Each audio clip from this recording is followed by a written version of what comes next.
Hey everyone, Aaron here. Welcome to FNAF Fiction Story Time. Well, this is the first time doing this.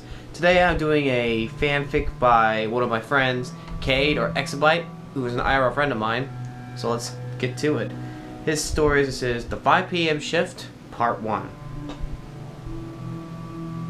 Have you ever known something was off? A feeling in your stomach? I asked my parents. Explained the whole story about the pizzeria I used to work at back in the 80s as a teenager.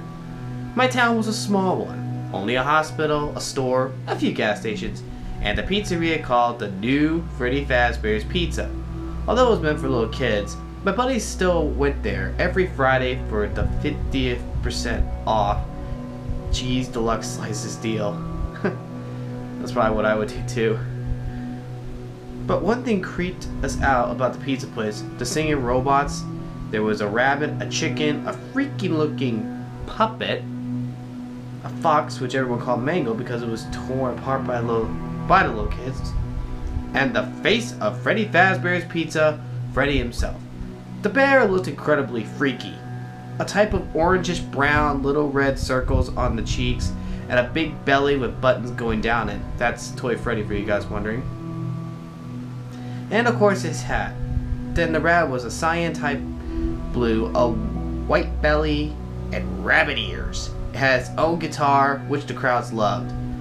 Then the chicken was yellow with a bib around its neck. Occasionally the band would perform every few hours and sing songs. Nothing was terrible, but the way they looked at you, a deadly stare, like almost a sad one, like the robots were alive and for some reason, odd reason, depressed. But mostly, they also looked angry. But even though it creeped everyone else out, the kids adored them. The restaurant slapped the faces of the robots everywhere. The walls, back rooms, anywhere you could think of. I thought this would be a nice place to work, since it was pretty chill and I would be saving up to get a new car. So I applied to work the day shift, inspected the place, mostly secretly exploring the odds of the restaurant. Thankfully I got the job. And I started on Monday at 5:30. The first thing I was told to do was choose a shirt to wear around the pizza place, so I don't look out of place. I would choose one of 4 Obscure t-shirts. The first one had the face of the chicken, Chica, but it was pink, and was definitely for girls.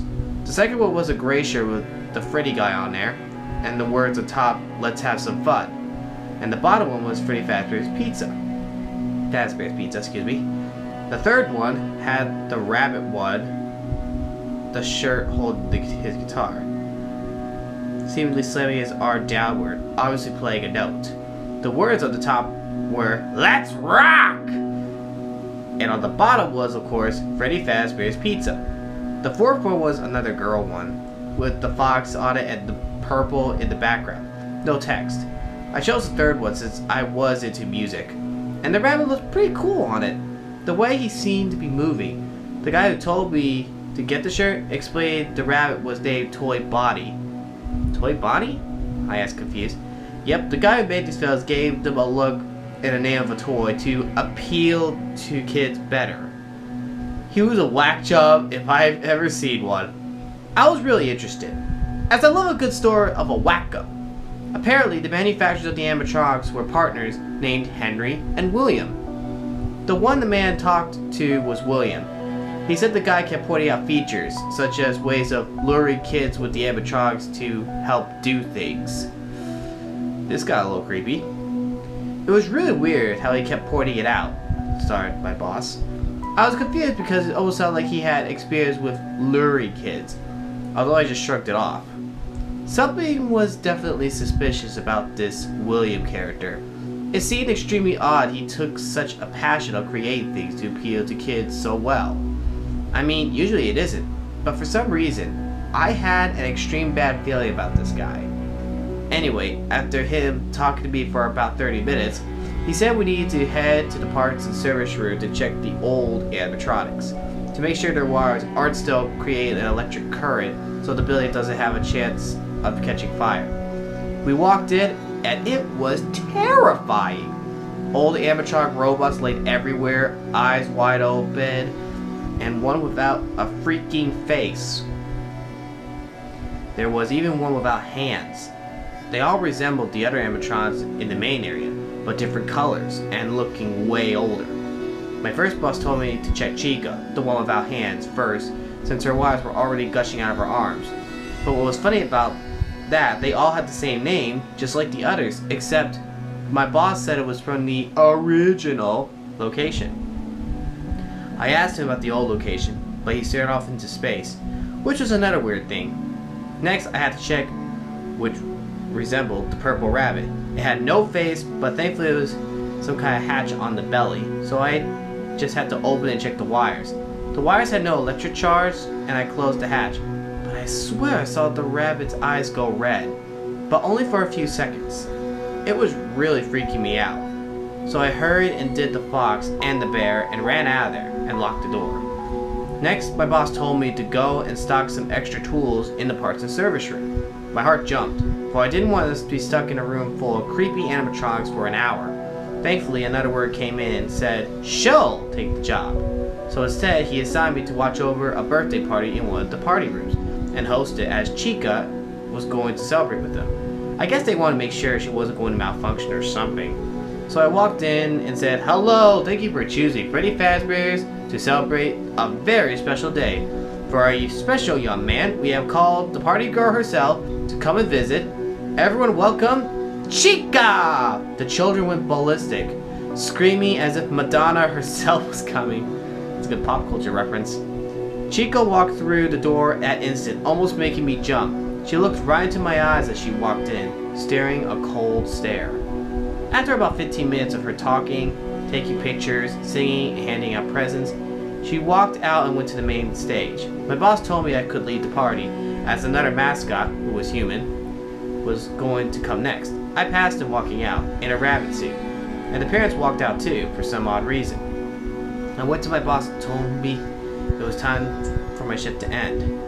He told me to get the shift in. He shook my hand, I left. I was surprised how early it was. It was only 8:30. So I drove home and went to bed.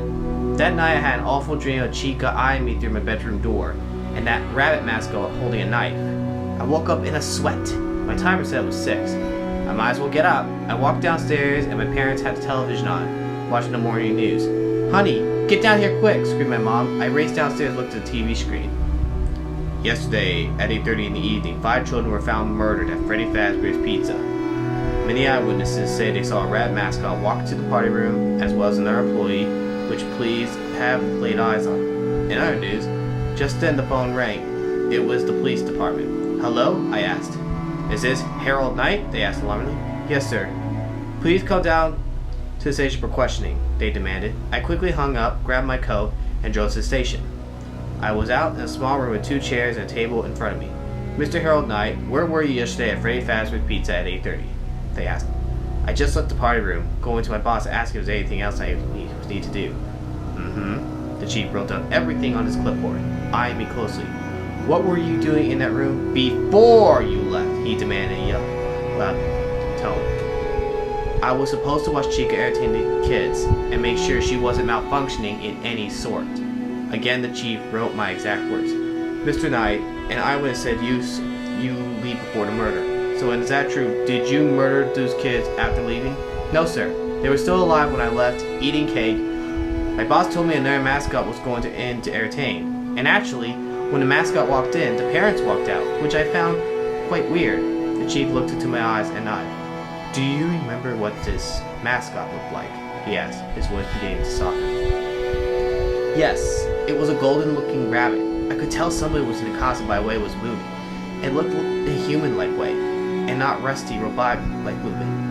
Mr. Knight, I think you were involved in this case, but I would like some more information on your story, if that's okay. I nodded in approval and told him everything. After I was released, it was about 5, which was my time to go to work. I drove to the pizzeria, not surprised to see a closed sign on the door, but I had a feeling the story wasn't over. Not by a long shot. To be continued. Alright guys, so that was the 5 p.m. shift part 1 by Kate, aka Xybyte, and I will say this. There were a few grammar errors and spelling errors, but that's okay. hey, that happens. But I really like the story and how it's kind of building up. Basically, based on what I'm seeing, this was like 1987. But I really hope you guys enjoyed so far. If you want to see a part 2, please give a thumbs up, comment down below, and who knows, maybe you guys could look forward to see me reading FNAF fanfictions. Anyway, hope you guys enjoyed. This is AJMARKLE signing off. God bless. You rock. Don't forget it, and don't forget to subscribe to Cade.